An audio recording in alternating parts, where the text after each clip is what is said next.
You can never have too much information. With TwinSpires, you can place your bets with confidence, whether you use handicapping insights like our Brisnet speed ratings, prime power and past performances, the guidance of our experts' top picks, or just choose a name that catches your eye. Yes! No matter how you pick your horse, bet with TwinSpires. And now you can race to victory with TwinSpires tournaments. Welcome back to the TwinSpires Racing Roundtable. I'm Ashley Anderson here with James Scully and Vance Hansen. We're going to keep it a little bit shorter, sweeter, not a whole lot to cover from the weekend, just a couple graded stakes at Keeneland, some other top performances, and we'll look ahead to Breeders' Cup based on some recent news and results. So James, I'll start things off with you. Let's talk those graded stakes at Keeneland. Did you have any takeaways or did anything stand out for you? Yeah, I'll mention both races Saturday real quickly. In the Raven Run Stakes for 3-year-old fillies at 7 furlongs, Emery really looked the part of the odds-on favorite that she was. Won her won for the fourth time from 5 starts this year. Her lone setback this year was a runner-up effort to Ways and Means in the Test Stakes in early August. And she could have gone to the Breeders' Cup Filly and Mare Sprint off of that runner-up effort in the test. Brad Cox opted for the Raven Run instead. He'll probably run her back at Churchill on Thanksgiving weekend or at some one more time perhaps this year. And Emery looks poised to make a serious run for the 2025 Breeders' Cup Filly and Mare Sprint. She looks like she's going to be one of the best Filly and Mare dirt sprinters out there next season as a 4-year-old. I also came away impressed by Brunacini's win in the Grade 3 Perryville Stakes. He's got a different profile than Emery, who was already stakes proven. This is only his third start in his stakes debut. He had to draw in from the AE list, and really, I thought a gutsy effort to outfinish Bookham Dano. You know, Bookham Dano didn't have the best of trips, but he still had a chance in deep stretch to win, and Brunacini really fought hard all the way to the wire. The race came back fast. He's the son of Dorbin. That's 2 for 2 at 1-turn distances. His only loss came in a 1:16 2-turn trip, and he didn't make his career debut until late July. So a real promising 3-year-old moving forward in the sprint division or 1-turn mile division, Brunacini. Vance, what were your thoughts? I'll bring up Bookham Dano, the runner up there in the Perryville. I'm sure a lot of bettors out there who backed him down to an odds-on choice walked away from that result thinking Irad Ortiz was probably too clever by half in his decision-making. Ortiz attempted to win the race, sticking as close to the inside as possible all the way around. Then he ultimately found himself in a position where he had little choice but to try and thread the needle between rivals to maintain Bookham Dano's momentum in deep stretch. And unfortunately for all involved, both the connections of Bookham Dano and the bettors, his passage wound up not being a very clean one or clear enough for him to get through in time. So the New Jersey bred has had a great season this year. He was the best horse on paper going in, perhaps the best one walking off the track too, despite losing by a neck. But he'll have other opportunities to make amends for this defeat, but it's probably one he didn't deserve to lose. I'll echo that point. I'll also say Bookham Dano, another example. It's hard for these sprinters to hold their form all year long. I mean, he ran a huge race in February to lose by a nose to Forever Young, and I think his better races were earlier this year. But he's definitely he's going to come back. He's a gelding, and he's got a big future, you would think, if he stays healthy. I'm going to mention real quick the Grade 3 Dowager on Sunday, and Chop Chop was able to bounce back, had a 4-race losing streak ahead of this race, but came back to Keeneland, racing 1.5 miles on the turf, and was able to get a win and became just the third horse to win both 1.5 mile graded stakes for fillies and mares at Keeneland in the same calendar year. Was going up against Nisi Marie, who had just beaten her in the ladies marathon at Kentucky Downs. Nisi Marie was stretching out for the first time to 12 furlongs and just didn't have the best race at the Dowager. But Chop Chop, got a 5th stakes win for Brad Cox this meet, which now makes him the record holder for stakes wins in any Keeneland meet. So certainly a hot barn heading into Breeders' Cup. And Nisi Marie could have opted for the Breeders' Cup Filly and Mare Turf, but Butchery picked this spot instead. Just wasn't her best day, but she has had a really strong into this season as well, and I'm sure a bright future ahead. Well, and there's no Breeders' Cup implications for that mile-and-a-half race. So we'll just move on to what else caught our eye from the weekend. So Vance, what was that for you? I'll mention a couple of horses. The first was last year's Breeders' Futurity winner, Locked, making his first start since the Breeders' Cup last year in a second-level allowance at Aqueduct on Saturday, and he really dazzled in this performance. Heavy odds-on favorite here, and he wound up winning by more than 7 lengths, which was and against a couple of decent horses in this field with some graded stakes for him. So, very good effort on his part. It sounded like he's using this as a springboard towards the Cigar Mile in early December. I think that would be a great spot for this horse, staying over the same racetrack and then just going up in distance just a little bit. So he should be a pretty good contender in that one. And then I'll also bring up Snap Decision, who won the American Grand National at Far Hills in New Jersey on Saturday. Most likely the second Eclipse Award-winning clincher that we've seen so far this year. Torpedo Anna, obviously, is going to be 3-year-old filly champion. Snap Decision was pretty brave in winning this race over a European invader named Galvin, who was good and lucky enough to have finished a respectable 4th in the English Grand National at Aintree. So I think Snap Decision really enhanced his resume winning this race. He previously won the Ferguson Memorial and Temple Gwathmey, both grade 2s, and in the Iroquois, which is a grade 1. So he's got 4 major wins so far this season, and he's seemingly done enough to win the Eclipse Award again, or for the first time here. And interestingly, he's 10 years old, and he would only be the 5th horse in history, age 10 or older, to be named champion steeplechaser since the polls opened in 1936. So I expect him to be a pretty solid favorite come voting time in December. I'll take your word for it. I haven't watched a whole lot of steeplechase. I don't know about you, James. Oh, I haven't either, but I think this was the first one I watched this year. So. Well, I mean, I've watched the ones in New York. No, I take that back. But outside of that, I didn't see Snap Decision. And I certainly hope Locke can run back at 7 weeks. I think that's just going to be the key. He needs to start getting some races. So he has 7 weeks to Cigar Mile. If he shows up there, I'll be happy that he's in the race. For what else caught my eye, I'm going to mention the roller coaster week for jockey Lan Masado. Last Wednesday at Keeneland, he misjudged the finish line on his mount, who was on like a 5+ length lead in deep stretch, eased him up in the final 16th of a mile, got beat in the last jump. The steward, he got a lot of criticism from social media and just all around all racing observers, and the stewards suspended him 3 days for that incident for misjudging the finish line. But Machado bounced back in a big way this weekend. He bagged 2 races on Saturday's program and 2 races on Sunday's program at Keeneland, including winning 2 of the 3 stakes races that were offered.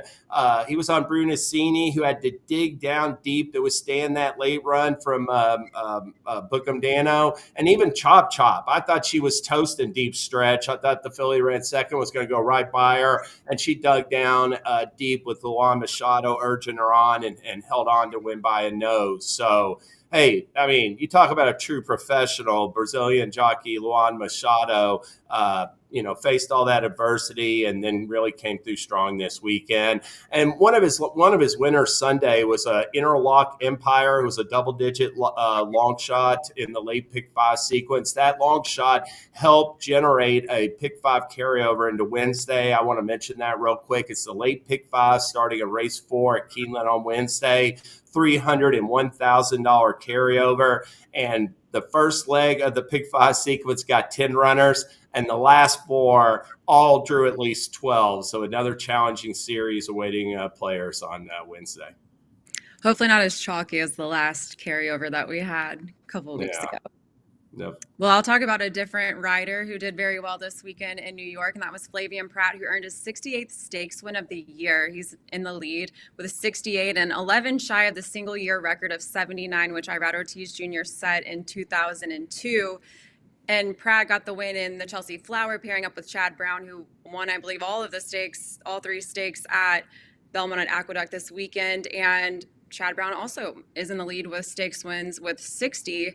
Now, as far as Flavien Pratt in graded stakes wins, he's got 47. 8 more would tie the record of 55 that Jerry Bailey got in 2003. And he has a good chance to maybe surpass that record because he has the mount in all 3 graded stakes this Saturday at Aqueduct, as well as several chances in the Breeders' Cup. I mean, talking about Chadbrown runners, we've got Chancellor McPatrick, you've got Zulu Kingdom, Domestic Product, and then he even has potentially Moira and Goliad. He has mounts with them. Sierra Leone, who I don't know if we think will win the Classic, but he could be on the mount there as well. So maybe we'll see a new record by the end of this season.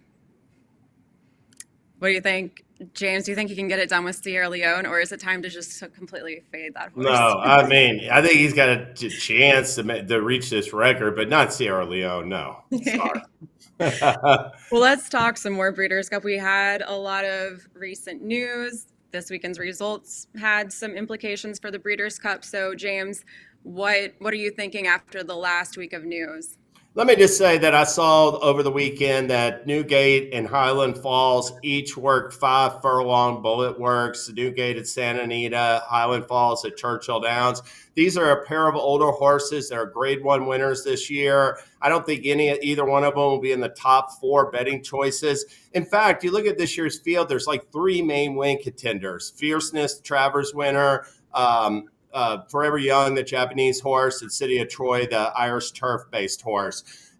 We had 3 big contenders coming into this Derby in Fierceness, Forever Young, and Sierra Leone, and none of them won.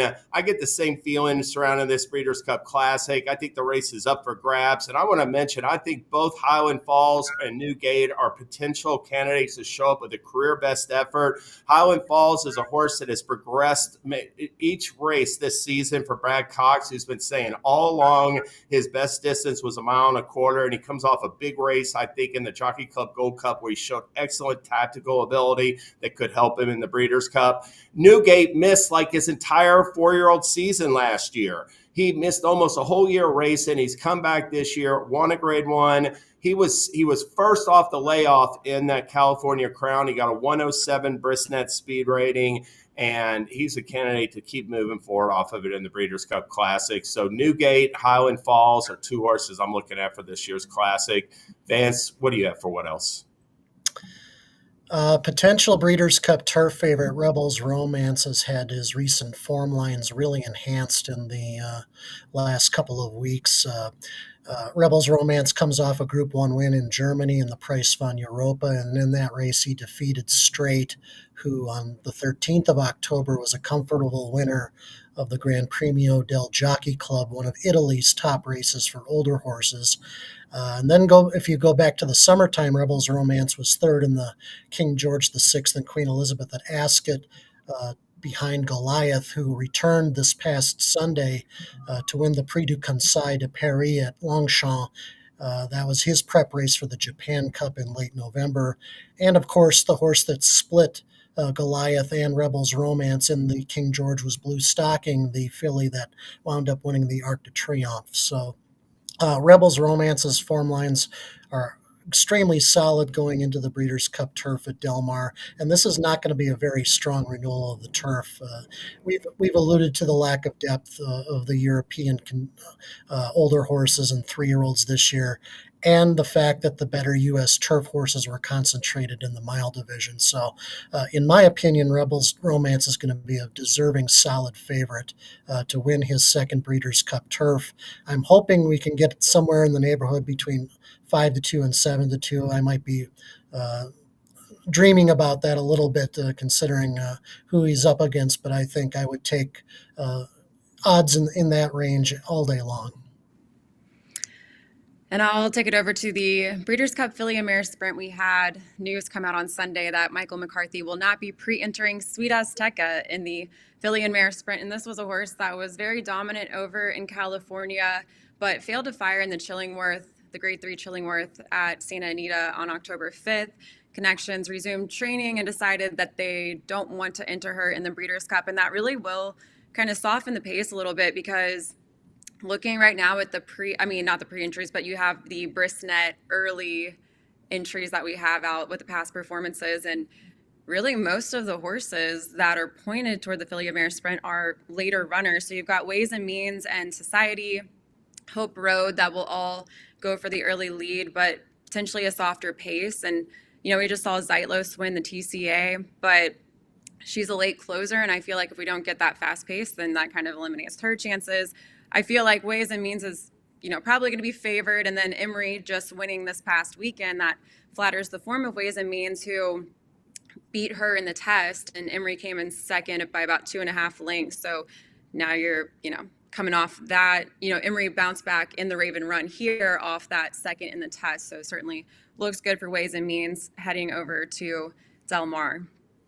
Hey, there's no chance Emery would be come right back in the Breeders' Cup Flavien Pratt Sprint 2 weeks later. Those pre-entries will be released tomorrow, and that will end the story if she's not in the field. But I'll just point out, 5 years ago or 6 years ago, that happened. A filly won the Raven Run, Shamrock Rose, came right back 2 weeks later. Now, it was at Churchill. Keeneland to Churchill is a little easier than Keeneland to Del Mar, but there is a precedent for that, and it would be wild to see Emery run right back 2 weeks later.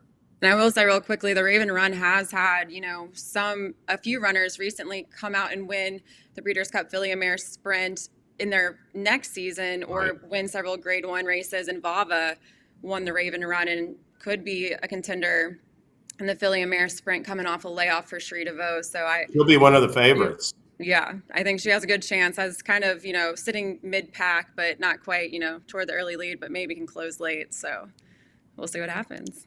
Yeah, in addition to the quick 2-week turnaround, the Breeders' Cup Flavien Pratt Sprint has been a really tough race for 3-year-olds to win. And it's been around 17, 18 years, and I think only three of them have done so. James mentioned one, but the other two were Kofefe and Gamine, who are much better solid fillies than Emery and some of the other 3-year-old contenders. Well, that's all the time we have today for the Racing Roundtable. We kept a little bit shorter. We'll be talking next week about Breeders' Cup, of course, and check out this weekend. We have closing weekend of Keeneland and opening day of Churchill Downs Fall Meet on Sunday. I'll be there for on-site coverage, potentially James as well. So check out our social channels, and we'll see you next Tuesday. When it comes to horse racing, you can never have too much information.